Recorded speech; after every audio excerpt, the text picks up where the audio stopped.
ખાતે યોજાયેલ વિકસિત ભારત યંગ લીડરમાં ગુજરાતના 10 જેટલા યુવાનોને સર્વશ્રેષ્ઠ કામગીરીને લઈને તેમને એવોર્ડથી સન્માનિત કરવામાં આવ્યા હતા.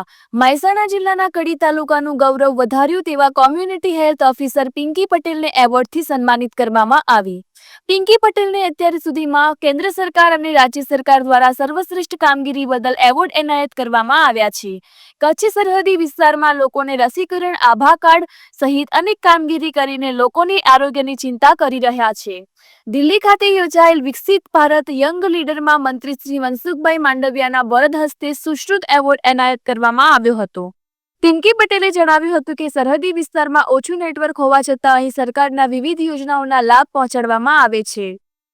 પિંકી પટેલ હાલ ભુજ ખાતે હાજીપીર ખાતે કોમ્યુનિટી હેલ્થ ઓફિસર ખાતે ફરજ બજાવે છે.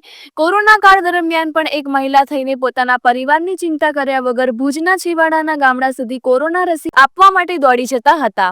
ભુજ ખાતે હાલ પણ 10 થી 15 કિલોમીટર સુધી સતત ચાલીને ગામડામાં રહેતા રહેવાસીઓ માટે આરોગ્યની સેવા પૂરી પાડે છે. દિલ્હી ખાતે યોજાયેલ વિકસિત ભારત યંગ લીડરમાં અધ્યક્ષ સ્થાને યોજાયેલ ભારતના વડાપ્રધાન નરેન્દ્ર મોદી અને કેન્દ્રીય મંત્રી ડોક્ટર મનસુખભાઈ માંડવિયાના વરદ હસ્તે સુશ્રુત એવોર્ડ આપીને સન્માનિત કરવામાં આવી હતી.